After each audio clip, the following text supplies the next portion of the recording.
రామాయణంలో కూడా మొదలు రాముడు ఎవరిని చంపాడు? తాటకిని చంపాడు. కృష్ణుడు ఎవరిని చంపాడు?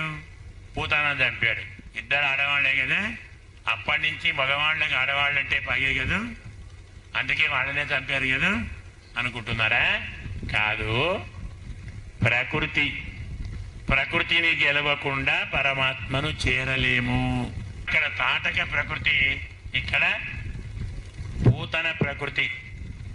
ఈ పూతన 2 స్తనములలో విషాన్ని పెట్టుకుంది.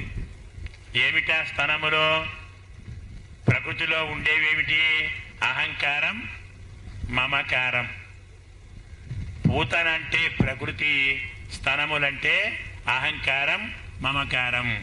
అందులోని విషము అంటే విషయములు, శబ్ద స్పర్శ రూపరస గంధములు అంటామే, ఆ విషయములే విషం. విషం ప్రమాదమా? విషయములు ప్రమాదమా? విషము తాగిన వాడిని మాత్రమే చంపుతుంది. విషయము తలచిన వాడిని కూడా చంపుతుంది. వీడు ఇక్కడుంటాడు, ఏదో అమ్మాయిని ప్రేమిస్తాడు, ఆమెను తలుచుకుంటూ ఉంటాడు, ఆ విరహంలో వీడు చచ్చిపోతాడు. ఆమె రాలేదు, వీడు పోలేదు. తలపే చంపేస్తుంది. విషం తాగితే చస్తాం, విషయాలు తరిస్తే చస్తాం. ఏది ప్రమాదం? విషయాలు. అందువల్ల అహంకార మమకారాలను కానీ విషయాలను కానీ మనము తీసుకుంటే చచ్చిపోతాం. అదే విషయాలను పరమాత్మకు అర్పిస్తే ప్రకృతే పోతుంది కదూ. కృష్ణ పరమాత్మ ఆ పాలు తాగేశాడు అంటే మనము శబ్ద స్పర్శ రూపరస గంధములను పరమాత్మకు అర్పిస్తే మనకు హాని చేయదు. అదే మనముగానే వాడుకుంటే సంసారంలో పడతాం. సంసారంలో ఎలా పడతాం, సంసారం నుండి ఎలా తప్పుకుంటాం అనేటువంటి విషయాన్ని పూతన మోక్షంతో, పూతన వధతో మనకు వ్యాస భగవానుడు అందించాడు. దీని తర్వాత చేసినటువంటి పని శకటాసుర సంహారం. శకటము అంటే ఆత్మానం రథినం విద్ధి శరీరం రథయేవచ. శకటం అంటే ఏమిటి? శం కటయతి. శం అంటే సుఖాన్ని, కటయతి అంటే కట్ చేస్తుంది అన్నమాట. కట్ అనే పదం ఇంగ్లీషు కాదు, సంస్కృతం. మొన్న చెప్పాను కదా, వాళ్ళు అన్ని భాషల నుంచి లాక్కుంటారు పదాలను. లాక్కొని నా భాష అంటారు. కటచ్చేదని అనే ధాతువును వాళ్ళు తీసుకొని కట్ అన్నారు. అవునండి, అదే ధాతు. అందువల్ల శకటం అంటే శం కటయతి, సుఖాన్ని కట్ చేసేది, సుఖాన్ని ఖండించేది అన్నమాట. మనకు అన్ని కష్టాలకు మూలమేమిటి? శరీరమే కదా. ఇది ఒక్కడే లేదనుకోండి, మనంత మంచివాడు లేదు కదా. మనకి బాధ ఎక్కడ లేకుంటే, అవునా కదా. అన్ని బాధలకు మూలం శరీరం. శకటం అంటే శరీరం. ఈ శరీరం ఎలా పోవాలి? పరమాత్మ పాదస్పర్శతో పోవాలి. పరమాత్మ పాదస్పర్శతోనే శరీరానికి విముక్తి అనే తత్వాన్ని శకటాసుర భంజనంతో మనకు స్వామి సూచించాడు. తరువాత మనం చెప్పుకునేది, ఒకసారి యశోదమ్మ పిల్లవాడికి పాలిచ్చి వాడిని ఆడిస్తూ ఉంటే ఒడిలో ఉన్న పిల్లవాడు హఠాత్తుగా బరువైపోయాడు. తల్లికి ఏదో పిల్ల బరువా అంటాం, మరి బరువయ్యాడు. మరి ఏం చేస్తాం? ఎంత బరువయ్యాడు? మోయాలనంత బరువయ్యాడు. ఏమో నాకే ఆరోగ్యం బాగలేదేమో, ఎందుకంటే తల్లి పిల్లవాడు బరువు అని ఎన్నడూ అనదు, నిజంగా ఉన్నా అనదు. మనమంటే ఏమమ్మా ఆ మాత్రం మోయలేవు, ఎంతున్నాడు వాడు, ఏనాడంత బరువా అంటారు. నిజంగా ఉన్నా ఒప్పుకోరు. మరి బరువు అవుతున్నాడంటే ఏదో నాలో లోపం ఉన్నట్టుంది, సరే తర్వాత ఆలోచిద్దాంలే. పిల్లవాడిని కింద దింపి తాను లోపలికి పోయింది వంట ఇంట్లో పని చేసుకోవడానికి. దింపాలనే బరువు అయ్యాడు. ఎందుకంటే ఒకడు రెడీగా ఉన్నాడు, వస్తున్నాడు రాక్షసుడు. మరి అమ్మ ఉంటే ఆమెకు బాధ ఎందుకు లేనిపోయింది, ఆమెను పంపితే నేను చూసుకోవచ్చు అనుకున్నాడు. అందుకే ఆమె లోపలికి పోగానే వాడు బయట లోపలికి వచ్చేసాడు. గాలి రూపంలో వచ్చాడు, సుడిగాలి అంటాం. వీణ్ణే మనం తృణావర్తుడు అంటాం. సుడిగాలి రూపంలో వచ్చి అందరి కళ్ళల్లో దుమ్ము కొట్టి పిల్లవాడిని ఎత్తుకొని పోయాడు తీసుకొని ఎక్కడెక్కో పోయాడు. ఒక్కసారి దుమ్ము వచ్చేసరికి పరిగెత్తుకొని వచ్చింది. చూస్తే ఎక్కడున్నాడు పిల్లవాడు లేడు. అయ్యో నా పిల్లవాడు ఎగురుతున్నారు, దూకుతున్నారు, పరిగెత్తుతున్నారు, అటు ఇటు చూస్తున్నారు. ఈ మహానుభావుడు పిల్లవాడిని ఎత్తుకొని పోయాడు. చాలా పైకి పోయాడు. స్వామి సరే కానీ తీసుకుపోయి అనుకున్నాడు. పరమాత్మ ఎంత దయామయుడంటే కోరిక తీరుద్దాము, అడవ భక్తుడే కదా, కానీ రేపు సేవ చేయని. పూర్తిగా పైకి పోయిన తర్వాత ఒక్కసారి వానికి కూడా బరువు అయ్యాడు. 2 చేతులు మెడకేసి వేళ్ళాడబడ్డాడు. గడిపోవాలి వాడు దొచ్చి దవేళ్ళలో కింద పడ్డాడు. ఒక రాయి మీద పడ్డాడు, తలకాయ బయటించి చచ్చాడు. పైన కూర్చొని ఆడుకుంటున్నాడు. ఈయనకేం బాధ ఉంది? అందరు పరిగెత్తుకుంటూ వచ్చి ఊరికొచ్చి అయ్యా పిల్లవాడు పడ్డాడు. పిల్లవాడు కాదు, వాడు పడ్డాడు. వాడు చచ్చాడు, వీడు ఆడుతున్నాడు. వీడిని మళ్ళీ తీసుకొని మహానుభావుడు లోపలికి వెళ్ళారు. ఏదో శాంతి లాంటి కార్యక్రమాలన్నీ సక్రమంగా జరిపారు. ఇది మనకు తృణావర్త వధ అంటాం చాలా చమత్కారంగా. ఈ తృణావర్త వధలో పిల్లవాడు తృణావర్తుణ్ణి చంపడం అంటే, ఆవర్తం అంటే సుడిగాలి అంటాం కదా, అది చుట్టూ ఆవరిస్తుంది, మనను ఊపిరి సలపనీయదు కదా. అలాంటిది మనకేమైనా ఉందా? మన చుట్టూ ఆవరించి మనను ఇంకో పని చేయకుండా నిరంతరం తన దగ్గరికే ఎత్తుకొని పోయేటువంటిది ఒకటి ఉంది. దాన్నే తృష్ణ అంటాం. తృణ ఇందులో అన్నాడు, ఓ షా పెట్టండి, తృష్ణ. తృష్ణ అంటే ఆశ. అది ఆశ మనకు వచ్చిందనుకోండి, ఇంకేమీ కనబడదు. అమ్మ లేదు, నాన్న లేదు, అత్త లేదు, మామ లేదు, భార్య లేదు, పిల్లలు లేరు, బంధువులు లేరు, ఒక్కటే మనను చుట్టుముట్టు వ్యాపించి ఎక్కడికో పరలోకాలకు నరకాదులకు తీసుకొని పోయేది ఆశ. ఇలాగే తృణావర్త వధతోటి మనకు పరమాత్మ సంకల్పంతో ఆశ కూడా తొలగిపోతుంది. మనం అనుకుంటే తొలగిపోదు అనేటువంటి తత్వం తృణావర్త వధతో మనకు తెలిసిపోయింది. ఈ రీతిలో పూతన శకటాసుర తృణావర్త సంహారం అయిన తరువాత అనుకోకుండా యదువంశపు పురోహితుడు గర్గుడు తన శిష్యులతో రేపల్లెకు వచ్చేశాడు. నందుడు చూచాడు వారిని. సాక్షాత్తు మహానుభావుడు గర్గ మహర్షి కదా, జ్యోతిష్ శాస్త్రం మొత్తం ఆయన చేతిలో ఉన్న మహానుభావుడు. నందుడు పిలిచి అర్ఘ్యపాద్యాదులన్నీ అర్పించి, అయ్యా ఎలాగో పెద్దలు వచ్చారు కదా, మరి కాస్త పిల్లలకు నామకరణం చేయండి, మీ చేత్తో చేస్తే బాగుంటుంది అంటే, పిచ్చివాడవా నువ్వు? మేము యదువంశపు ఆచార్యం అందరికీ తెలుసు, నేను నామకరణం చేసినట్టు కంసుడికి తెలిస్తే నీకు కూడా ప్రమాదం. ఇదివరకే కంసుడు అనుమానంతో ఉన్నాడు. ఎనిమిదవ సంతానం ఆడపిల్ల కావటానికి వీలు లేదు, మగవాడే అయి ఉంటాడు, వసుదేవుడు వీళ్ళంతా కలిసి ఏదో మోసం చేశారు, నాటకం ఆడారు, పిల్లవాడు ఎక్కడనో మాయం చేసినట్టుంది, అనుమానంతో ఉన్నాడు. ఇప్పుడు నేను నామకరణం చేస్తే అనుమానం నిజమవుతుంది, నిన్ను బతకనివ్వడు కంసుడు, మరి నన్నేమంటాడో తెలియదు, కొంచెం జాగ్రత్తగా ఆలోచించవయ్యా అన్నాడు. అయ్యా మీకు ఆ భయం లేదు, బహిరంగంగా వద్దు, స్వరంగం అంటాను, తెల్లారంటాను చూడండి, వాళ్ళకు గోశాలలన్నీ అలా అన్ని సెల్లార్లు ఉన్నాయి, చెప్పాను కదా. 2 కోట్ల ఆవులంటే పైన సరిపోతాయా? గోశాలలు, సెల్లార్లు కింద కింద కింద ఇలా 15, 20, 25 అంతస్తులు లోపలికి ఉంటాయి. అక్కడ పెంచాడు గోవులను. అన్నిటికంటే అడుగు గోశాలలో చేద్దాం, రహస్యంగా మనం చేసుకుందాం. ఎవ్వరు చూడరు, తప్పకుండా చెయ్యండి. ఆయన వచ్చింది అందుకు అసలు. కానీ అడగగానే ఒప్పుకుంటే బాగుండదు కదా.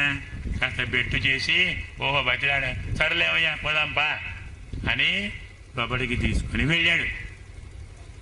అక్కడ ఆరాధనంతా పూర్తి చేసి రాముడు అంటే పరరాముడు అంటాం మనము, ఆ మహానుభావుణ్ణి అందంగా ఉన్నాడు కాబట్టి, అందరినీ ఆనందింపజేసేవాడు కాబట్టి అతని పేరు రాముడు. బలంగా ఉన్నాడు కాబట్టి బలరాముడు. అందరినీ లాక్కొచ్చి ఒక చోట కూర్చేవాడు కాబట్టి సంకర్షణుడు అని 3 పేర్లు పెట్టాడు. ఇక చిన్నవాడికి నల్లగా ఉన్నాడు కదా, అందుకు కృష్ణుడు. ఒకప్పుడు ఎర్రగా, ఒకప్పుడు తెల్లగా, మరొకప్పుడు ఇంకో రంగులో పుట్టి ఇప్పుడు నల్లగా పుట్టాడట. అందువల్ల ఈ స్వామి కృష్ణుడు. అంతేకాదు, ఇతను పూర్వంలో ఎప్పుడో ఒకప్పుడు వసుదేవ పుత్రుడిగా పుట్టాడు, అందుకు ఈయన వాసుదేవుడు. ఇతన్ని పట్టుకున్నవారు ఎన్నడూ జారి కింద పడరు కాబట్టి ఇతను అచ్యుతుడు. ఇతన్ని ఆశ్రయించిన వారు అన్ని కష్టాలను దాటేస్తారు. ఇతను అందరి దుఃఖాలను తొలగిస్తాడు. ఇంతెందుకయ్యా నీ పిల్లవాడు ఒక్క మాటలో చెప్పాలంటే నారాయణ సమః గుణై, గుణములతో సాక్షాత్తు శ్రీమన్నారాయణుడే. ఇతని వల్ల మీరు అందరూ ఉత్తమ లోకాలను పొందుతారు. మీకొచ్చేటువంటి అన్ని ఆపదలు తొలగిపోతాయి అని 2 రకాలుగా మహానుభావుడు పేరు పెట్టాడు. న్యాయంగా కృష్ణ అంటే అర్థం కృషి భూవాచక నః అపరిచ్ఛిన్న ఆనందవాచక. కృష్ణ అంటే అంతులేని ఆనందము అని అర్థం. వారికి మాత్రం నల్లనివాడు అన్న అర్థంలో చెప్పాడు. వేదం చెప్తుంది కృష్ణ అంటే అపరిచ్ఛిన్నమైన ఆనందం, అంతులేని ఆనందం కలవాడని అర్థం. పరమాత్మ పేరే పెట్టాడు. వాసుదేవ అంటే వాసనాత్ వాసుదేవోయం, వసతి సర్వత్ర ఇది వాసుదేవ, అంతటా వ్యాపించి ఉండేవాడు. అచ్యుతుడంటే ఎవరిని ఎప్పుడూ జారనివ్వడు. ఇలా చెప్పి చెప్పనట్టుగా, తెలిపి తెలపనట్టుగా, దాచి దాచనట్టుగా స్వామికి శ్రీకృష్ణ నామాన్ని అలాగే బలరామ నామాన్ని నామకరణాన్ని చేసి వారితోటి ఉచిత సంభావనలు తీసుకొని మహానుభావులు వెడలిపోయారు. కొన్ని విషయాలు చెప్పకుండా ఉండాలని, మరికొన్ని చెప్పాలని, రహస్యాన్ని దాచలేక ప్రకటించలేక తనకు ఇచ్చినటువంటి బాధ్యతను చాలా జాగ్రత్తగా గర్గ మహర్షి నిర్వహించి వెళ్ళిపోయాడు. దాని తర్వాత పిల్లలు క్రమక్రమంగా పెరుగుతూ పెరుగుతూ పెరుగుతూ వస్తూ ఉన్నారు. పెరుగుతున్న కొద్దీ పరమాత్మ వచ్చినది లోకులను, తన వారిని, భక్తులను ఉద్ధరించటానికి, వారి కష్టములను, దుఃఖములను, బాధలను తొలగించటానికి, అజ్ఞానాన్ని నివర్తింపచేయటానికి, వారు చేసేటువంటి చిన్న చిన్న తప్పులను సవరించి ఒప్పులుగా మార్చటానికి. కాబట్టి మనం అల్లరులు, లీలలు, గోలలు అంటున్నామే, అవన్నీ మనము చేసే తప్పులను సవరించటానికి చేసే పని. స్వామి ఎన్ని రకముల అల్లరులు చేశాడు. ప్రతి ఇంటికి వెళ్ళి పాలు, పెరుగు, వెన్న, నెయ్యి దొంగతనం చేశాడు. అంటే అర్థం, పరమాత్మకు నివేదన చేయకుండా ఎవరికి వారు తిందాం అనుకుంటే అలాంటి పాపం నుండి వారిని తప్పించటానికి స్వామి తానే వెళ్ళి ముందు తిని వారికి తన శేషాన్ని, తన ప్రసాదాన్ని మిగిలించాడు. వారు గొల్లలు భగవంతుడికి నివేదన చేయాలి, ఆరగింపు చేసిన దాన్ని పూజించాలి అన్న జ్ఞానం వాళ్ళకెక్కడిది, ఎలా ఉంటుంది? ఏదో చేసుకోవాలి, తినాలి, సంపాదించాలి, తినాలి, అంతవరకే తెలుసు. పశువుల వెంట వెళ్ళేవారు పశువులు తిన్నా తినకున్నా తాము తినేవారు అని ఆండాళమ్మ చెప్తుంది. కరవగల్ పిన్సెన్ను కానం చేరుందు ఉణువోం అని. మరి అలాంటి వారికి జ్ఞానాన్ని కలిగించాలి కాబట్టి తానే వెళ్ళి వారిళ్లలోకి పాలు, పెరుగు, వెన్న దొంగిలించాడు. పిల్లవాడు దొంగతనానికి వస్తున్నాడు అని వెన్నను, పెరుగును, పాలను ఉట్టి మీద పెడితే మరి అందదు కదా. పిల్లలతో కలిసి వెళ్ళి వారి మీద తానెక్కి ఆ ఉట్టి అందుకొని నలుగురికి పెట్టి తాను తినేశాడు. ఇతను దొరకటం లేదు అని ఆ ఉట్టికో చిన్న గంట కట్టారు. అంటే ఉట్టి లాగగానే గంట మోగుతుంది, దొంగ వచ్చాడని తెలుసుకొని పట్టుకోవచ్చు. మనం ఇప్పుడు బ్యాంకుల్లో అలారం బెల్లు పెడతారే, అది అప్పుడే ఉందన్నమాట. ఈ తెలుగులన్నీ అప్పటివే, కొత్త ఇప్పుడేం కాదు. మాకు చాలా తెలుసు అనుకుంటారు తప్ప ఇవన్నీ పాతయే. అయితే గంట పెట్టడం కూడా గోపాలురో గోపికలో తెలియక చేసినట్టు అనిపించిన ఆగమ శాస్త్ర అనుగుణంగానే దాన్ని జరిపారు అంటారు. పరమాత్మకు నివేదన చేసేటప్పుడు ఘంటానాదం ప్రకుర్వీత అని కదా శాస్త్రం. అందువల్ల గోపికలు తెలియకున్న ఆగమ శాస్త్రాన్ని అనుసరించారు. మరి పెరుమాళ్ళు ఆరగిస్తుంటే వేరే శబ్దాలు వినరాకూడదు కదా, అందువల్ల ఘంటానాదం కూడా ఏర్పాటు చేశారు అంటారు. ఇలా ఈ స్వామిని పట్టుకోవాలని, యశోదమ్మకు అప్పజెప్పాలని వారు చేసిన అన్ని రకముల ప్రయత్నములు పరమాత్మ ముందర వ్యర్థమయ్యాయి పాపం. ఆ స్వామి ఒక గోపిక గోడకేదో బొమ్మ గీసి ఆ బొమ్మను ఒక దైవమని, దానికేదో వెన్నముద్దలో మరొకటో ఆరగింపు చేయటం మొదలుపెట్టింది పాపం.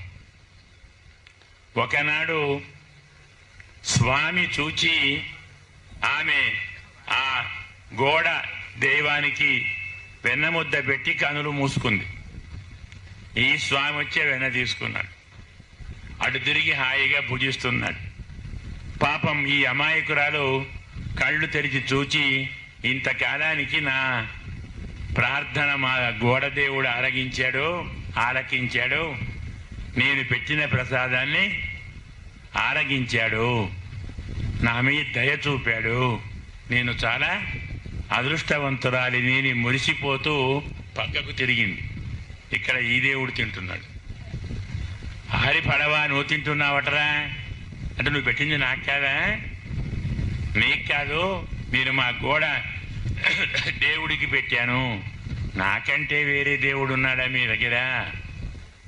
వేలుపులట, నాకంటెను వేలుపు మరి ఎవ్వడనుచు వికవిక నగిని బాలుండు ఆలము చేయుచు లీలావతి నీ తనూజుడు ఎంగిలి చేసెన్ అంటాడు పోతన.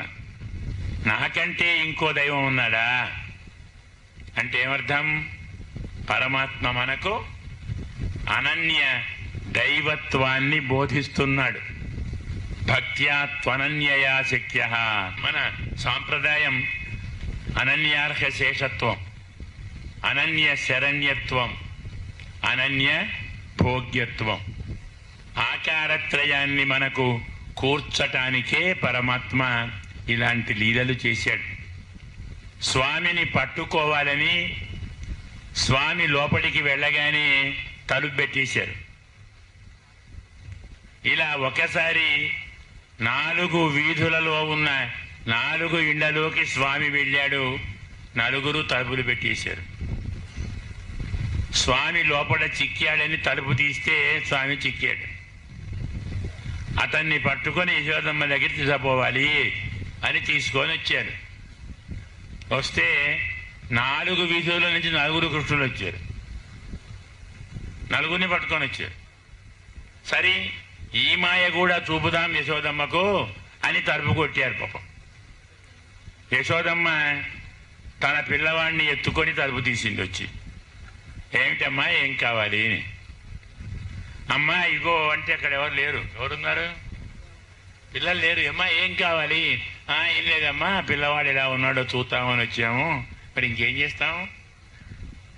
స్వామి దొరకడే.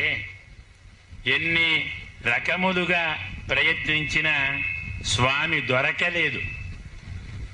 అంతేకాదు ఎలాగైనా సరే స్వామి చేసి అల్లరి ఆపాలని వారంతా పట్టు మీద ఉంటే ఒక 4 రోజులు ఏ ఇళ్లకు పోవడం ఆపేసేవాడు. స్వామి వెళ్ళలేదు. 1 రోజు 2 రోజులు 3 రోజులు స్వామి రాలేదు.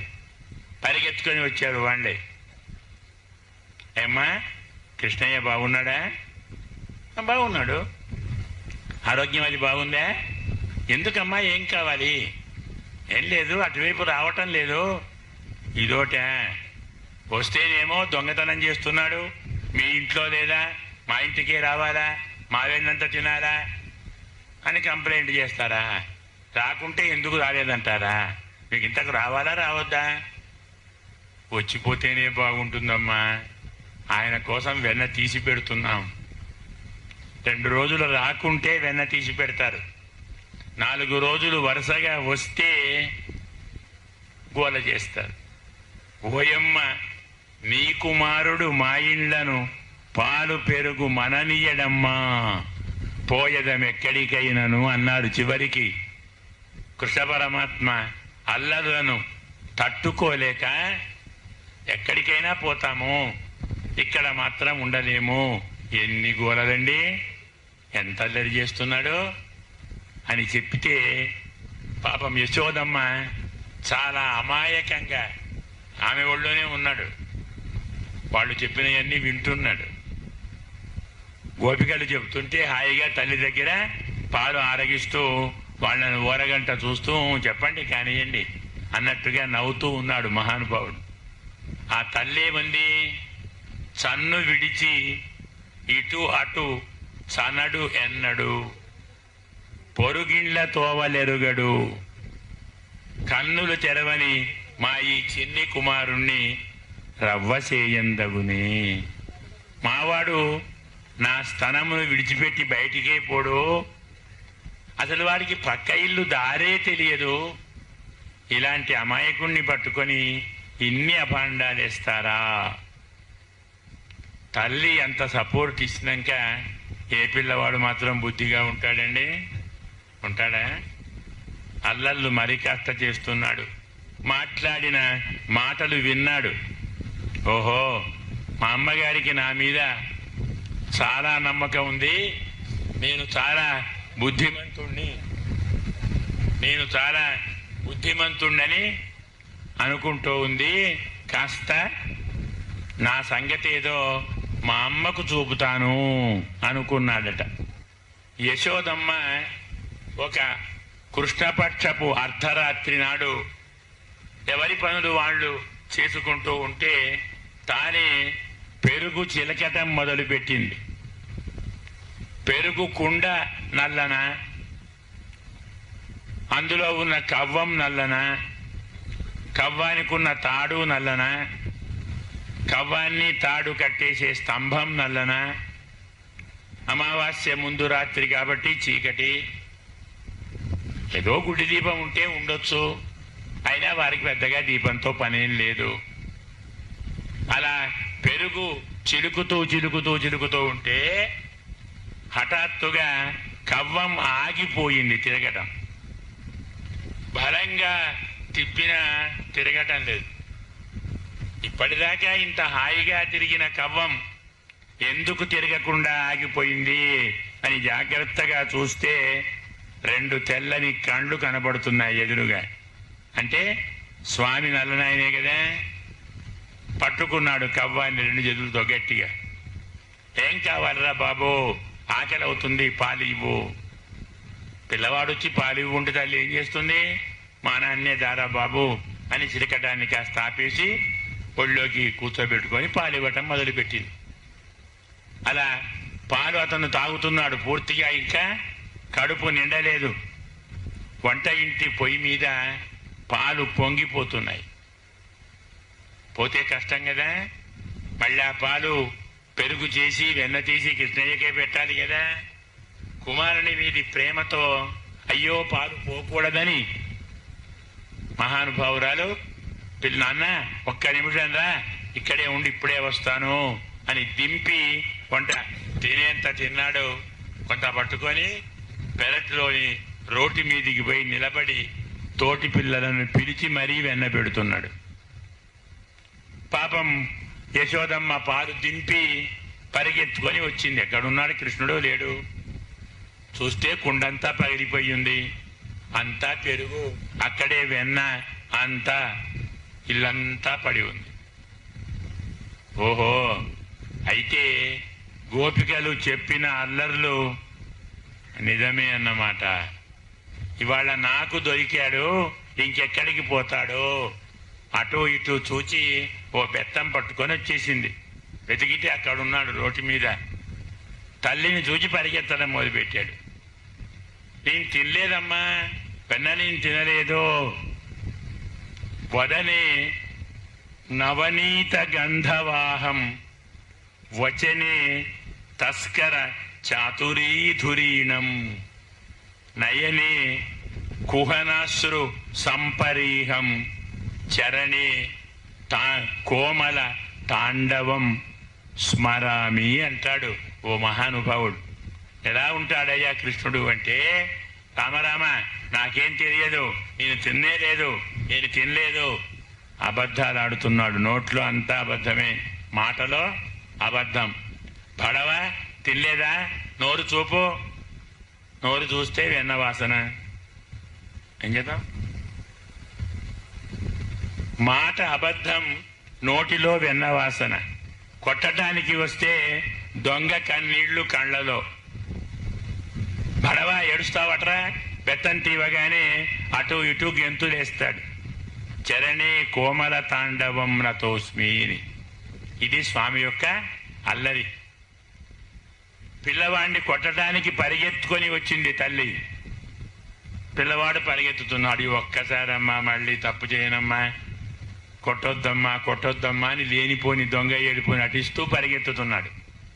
ఇవాళ ఏమైనా సరే నిన్ను పట్టుకొని తీరుతాను అని వెంటపడింది.